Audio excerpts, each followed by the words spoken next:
ये आपका second number question देख रहे हैं। क्या कह रहा है कि if the roots of the equation b minus c into x square plus c minus a into x plus a minus b is equal to 0 are equal then proof that 2b is equal to a plus B.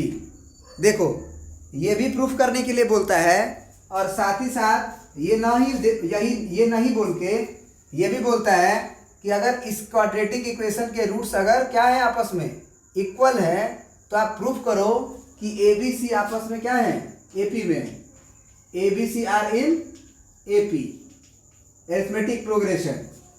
तो जरा सोचो कि a b C AP में होगा तो क्या होगा। ए b सी AP में होगा तो बी माइनस ए बराबर सी माइनस बी होना चाहिए कि नहीं होना चाहिए। 3 नंबर अगर एपी में है तो कॉमन डिफरेंस भैया सेम होगा ना। तो b माइनस ए बराबर सी माइनस बी होगा। तो b को अगर इधर भेज दे, a को उधर भेज दे तो वो वाला b अगर इधर आएगा तो b प्लस बी, ये वाला a उधर जाएगा तो a प्लस सी होगा ना। यहाँ c है एक्चुअल में, तो यहाँ 2b बराबर क्या हो गया a प्लस सी। तो तुम्हें क्या समझ में आया, यही रिजल्ट ना ये भी है। तो तुमको ये भी क्वेश्चन दे सकता है कि अगर इस क्वाड्रेटिक इक्वेशन के रूट्स इक्वल हैं तो आप ये बात प्रूफ करो 2b बराबर a प्लस सी, या इसके जगह पे बोल देगा कि ये प्रूफ करो कि a b c are in A P. Clear है। तो ए बी सी अगर ए पी में है तो अगर ये रिजल्ट प्रूफ कर दोगे तो निश्चित रूप से किसी भी ए पी में अगर 3 नंबर ए पी में होता है तो उसमें अगर ए बी सी अगर ए पी में है तो बीच का जो डबल है, बीच वाला का जो डबल है वो किनारे किनारे के सम के बराबर होता है किसी भी एपी में। जैसे कोई भी एपी ले लो, जैसे हम 5, 10, 15 ले लिए। पहले ये देखो कि ये एपी में है कि नहीं, तो 5, 5, 10, 10, 5, 15 एपी में है तो बीच वाला का डबल किनारे किनारे का सम हो जाएगा 5 प्लस 15 है कि नहीं। देखो तो फिर मान लो 1 ले लिए, 7 ले लिए, 14 ले लिए, 1, 6, 7, 7, 6, 13 लेना चाहिए ना। 1 में 6 जोड़ेंगे तो 7, 7 में 6 जोड़ेंगे तो 13। तो ये एपी में है तो मिडिल का ट्वाइस यानी 7 का दोगुना किनारे किनारे का सम के बराबर होगा। तो इसीलिए कभी भी अगर 3 नंबर एपी में होता है तो बीच का जो है डबल वो किनारे किनारे के सम के बराबर होता है। याद रहेगा ये बात। कोई भी आप एपी लिख के देख लेना, उसमें ऐसा होता है। तो ये बात हमें प्रूफ करना है। तो बस आसान है। क्या है, आसान है। क्यों आसान है, क्योंकि अगर इस क्वाड्रेटिक इक्वेशन के रूट्स इक्वल आ गए तो कंडीशन क्या होना चाहिए, for equal roots. For equal roots हम क्या जानते हैं, डिस्क्रिमिनेंट का वैल्यू 0, डिस्क्रिमिनेंट का वैल्यू ग्रेटर देन 0। हाँ, d इक्वल टू 0। तो d इक्वल टू 0 मतलब b स्क्वायर माइनस 4ac का वैल्यू 0। अब ए बी सी पहचानना पड़ेगा। तो a हमारा इस क्वाड्रेटिक इक्वेशन का क्या कहते हैं, एक्स स्क्वायर का जो कोफिशिएंट होता है वो a होता है। b किसे बोलते हैं, x का जो कोफिशिएंट होता है वो b होता है। और c किसे बोलते हैं, कांस्टेंट टर्म को। तो b का स्क्वायर की जगह पे हम क्या लिखेंगे, c माइनस ए का होल स्क्वायर माइनस 4, a के जगह पे हम लिखेंगे b माइनस सी, और c के जगह पे हम क्या लिखेंगे, a माइनस बी। लिखेंगे कि नहीं, बोलो। अब c माइनस ए का होल स्क्वायर तुम करो तो ये c square plus a square minus 2ac, a minus b का होल स्क्वायर है ना, तो a square plus b square minus 2ab। फिर इसका पहले गुना कर लेते हैं, फिर -4 का गुना करेंगे। -4 को पहले रहने दो, इसका गुना करो। तो b में a का करेंगे तो क्या होगा, ab। फिर b का b में करेंगे तो क्या होगा, माइनस बी स्क्वायर, क्योंकि यहाँ प्लस बी है यहाँ माइनस बी है। और c का a में करेंगे तो क्या होगा, माइनस ए सी। फिर c का माइनस b में करेंगे तो माइनस माइनस प्लस और बी सी। अब इस -4 का भी अंदर मल्टीप्लाई करना है और बराबर 0, इसको नहीं भूलना है, बराबर 0। तो यहाँ से c square plus a square minus 2ac, फिर minus 4ab minus 4b square minus 4ac और माइनस 4bc का वैल्यू 0। क्या क्या कैंसिल हो रहा है? कुछ हो रहा है कैंसिल? कोई कैंसिल नहीं हो रहा है। बस ये 2ac अब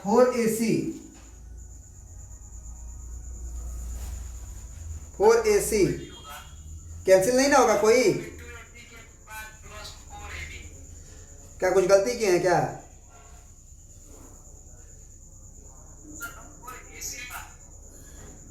क्या बोल रहे हो?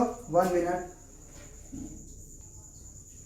यही बोल रहे थे ना कि ये माइनस जाएगा अंदर तो ये माइनस माइनस प्लस हो जाएगा। माइनस 4ab हो गया, माइनस माइनस प्लस हो गया, माइनस माइनस फिर प्लस होगा, अब फिर ये माइनस प्लस माइनस होगा। अब ठीक है ना? अब तो खुश हो? अब खुश हो ना? अरे खुश तो होना ही पड़ेगा ना भाई। अब देखो जरा, जो जो है ना उसको एक साथ करो। 4b स्क्वायर को पहले लिख लेते हैं, फिर c स्क्वायर को लिख लेते हैं, a स्क्वायर को लिख लेते हैं। स्क्वायर वाला कहानी खत्म हो गई। स्क्वायर वाला कहानी खत्म होने के बाद देखो यहाँ 4ab है और कहीं है ab वाला टर्म नहीं है, तो माइनस का 4ab रहने दो। या bc वाला टर्म देखो तो bc वाला, यहाँ bc का टर्म है माइनस, पहले उसी को लिख लो bc को, तो माइनस 4bc। क्यों हम bc लिखवाए? पहले देखो यहाँ से, यहाँ b था यहाँ c था, इसीलिए पहले 4bc लिखवा लिए। bc लिखवाने के बाद ca वाला टर्म लिखो, तो यहाँ से 4ac और यहाँ से 2ac प्लस 2ac होगा, बोलो। और फिर बचा माइनस 4ab, तो a और b लास्ट में है तो माइनस 4ab और बराबर 0। यहां तक तो समझने में कोई दिक्कत नहीं ना है? बोलो, यहां तक कोई दिक्कत? यहां के बाद देखो, इसमें हम लोग a square b square c square का फॉर्मूला यूज करेंगे। तो यहाँ 4b स्क्वायर को हम लिख सकते हैं 2b का होल स्क्वायर प्लस ये a स्क्वायर की तरह काम करेगा, ये b स्क्वायर c स्क्वायर हो गया, अब प्लस ये हो जाएगा a स्क्वायर, हो जाएगा ना? बोलो। और इसको माइनस 4bc लिख लो। चलो एक बार और करेंगे, एक स्टेप और करेंगे, प्लस 2ac और माइनस 4ab। अब देखो, पहले तुम याद किए होते हो formula a square b square c square, तो पहले a स्क्वायर को लिख लो। क्या दिक्कत है? टर्म को इधर उधर करने से थोड़ी दिक्कत होता है। a स्क्वायर कर लिए, फिर 2b स्क्वायर कर लिए और फिर c स्क्वायर कर लिए। अब इधर ढूंढो ab वाला टर्म, क्योंकि आप पढ़े हुए हो फॉर्मूला इस चीज का कि अगर a square plus b square plus c square रहे तो फिर ab वाला टर्म आना चाहिए, फिर bc वाला टर्म आना चाहिए, फिर ca वाला टर्म आना चाहिए। यही पढ़े हो ना? तो यहाँ पे यहाँ जरा ध्यान दो, a square b square c square के बाद ab वाला टर्म आना चाहिए, तो ab वाला टर्म लास्ट में है, तो माइनस 4ab लिख लो। फिर bc वाला टर्म आना चाहिए, तो ये माइनस 4bc लिख लो। अब फिर तुम्हारा c और a वाला टर्म होना चाहिए, तो 2ac लिख लो। अब इसको तुमको क्या करना होगा, थोड़ा सा दिमाग में है ना यूज करना होगा। किस तरह से इसको देखो, ये a स्क्वायर हो गया, ये 2b का होल स्क्वायर हो गया, ये c स्क्वायर हो गया। इसमें अगर माइनस आया हुआ है तो तुम इसको प्लस लिखो। और तुम यहाँ पे क्या लिखते हो एक्चुअल में? 2ab लिखते हो, तो 2 खुद से लिखो और यहाँ से a देखो तो a हो गया केवल, क्योंकि ये a स्क्वायर हुआ करता था, ये b स्क्वायर है और ये c स्क्वायर है। तो अगर हम बोले कि 2ab में a क्या होगा, तो ये स्क्वायर को हटाना पड़ेगा तो a मिलेगा, तो a का वैल्यू a है। अब b का वैल्यू तो 2b है, तो b का वैल्यू अगर तुम माइनस 2b नहीं लिखोगे ना तो दिक्कत हो जाएगा। क्यों दिक्कत हो जाएगा? क्योंकि 4ab जनरेट करना है और प्लस माइनस माइनस 2 गुना के 4ab तभी जनरेट होगा। या तो तुम्हें a में माइनस लगाना पड़ेगा या तो b में माइनस लगाना पड़ेगा। समझ रहे हो बात को ना? किसी एक में तुम्हें माइनस लगाना पड़ेगा। ये बात मानते हो कि नहीं मानते हो? बोलो, इस बात को मानते हो कि आप -4ab लाना है तो जब हम फार्मूला लिखेंगे +2 इंटू ए इंटू बी, तो उसमें बी में चाहे ए में माइनस लगाना पड़ेगा, तभी यहाँ माइनस आएगा। बोलो। फिर अगला रिजल्ट लिखना है 2bc। अब 2bc लिखना है तो +2 अपने से लिखो, बी यहाँ से बताओ। बी को तुम -2b मान चुके हो, बी को तुम -2b मान चुके हो, तो ये -2b हो गया।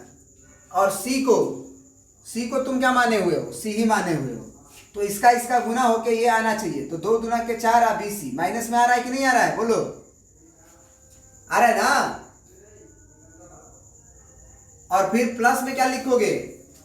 2ca, तो 2 इंटू सी इंटू ए को लिखना पड़ेगा। 2 इंटू सी को क्या लिखोगे? सी स्क्वायर में से सी, ए को क्या लिखोगे? इस ए स्क्वायर में से ए। तो इसको करके देखो ये आ रहा है कि नहीं आ रहा है? आ रहा है ना। बोलो। तो ये हो गया 2ab, ये हो गया 2bc और ये हो गया 2ca। लेकिन a का वैल्यू तो a ही स्क्वायर है, लेकिन b का वैल्यू अब -2b हो रहा है, जहां भी b हो रहा है। तो आप इसको ऐसे भी लिख सकते हो, a स्क्वायर प्लस -2b का whole square plus c square. ठीक है ना। मतलब कि a तो a ही है, b जब -2b से रिप्लेस हुआ है और c भी c ही है। तो यहाँ पे 2 इंटू माइनस जो 2ab लिखते हो उसमें a तो ठीक है, लेकिन b का वैल्यू -2b था, प्लस 2bc में b का वैल्यू -2b था और c तो c ही था, प्लस 2 इंटू सी, ए में भी कोई दिक्कत नहीं था। तो अब बताओ, इसे हमें बराबर 0 था, क्या इसे हमें a plus B plus c का जब होल स्क्वायर लिखेंगे उसमें b के जगह पे हमको -2b लिखना चाहिए कि नहीं लिखना चाहिए? बोलो। अगर हम इसे a plus B plus c का होल स्क्वायर लिखें तो क्या हमारा b जो है वो -2b का काम कर रहा है? तो ये a होगा और b के जगह पे -2b और प्लस सी का होल स्क्वायर 0 होगा। तो अगर इसका होल स्क्वायर 0 है तो जरा सोचो कि x स्क्वायर का वैल्यू अगर 0 होगा तो वो x 0 होगा तभी ना। बोलो। कोई भी नंबर का स्क्वायर अगर 0 है तो x 0 होगा तभी ना वो 0 होगा। तो इसका मतलब अगर इसका स्क्वायर 0 है तो a -2b प्लस सी का वैल्यू 0 होगा। तो 2b को उधर भेज दो, तो a प्लस सी इधर आ गया, 2b उधर जाके प्लस हो गया। इसका मतलब 2b का वैल्यू प्रूफ हो गया कि नहीं? a प्लस सी। समझ में आया बात? बच्चा लोग को यही पे दिक्कत होता है, जब परफेक्ट स्क्वायर बनाया जाता है ना तो उसको कंफ्यूजन हो जाता है। तो क्लास 9th में और 8th में वो ये फार्मूला पे मेहनत नहीं किया होता है। a square plus b square plus c square plus 2ab plus 2bc plus 2ca में अगर b को माइनस से चेंज कर दिया जाता है तो फार्मूला थोड़ा सा इंटरचेंज कर जाता है। तो वो मेहनत नहीं किए होगे तो थोड़ा दिक्कत हो रहा होगा, लेकिन अगर ध्यान से समझने की कोशिश करोगे तो जरूर समझ में आएगा। कोई दिक्कत? बस यहाँ पे बस ये याद रखना कि यहाँ पे माइनस की तरह ट्रीट करो, यहाँ पे माइनस है ना ट्रीट करो, यहाँ पे माइनस ट्रीट करो, यहाँ पे तो ठीक ही है। तो ये formula a minus b plus c का होल स्क्वायर होगा। आया समझ में कि नहीं आया? आया समझ में? बोलो। Okay, thank you.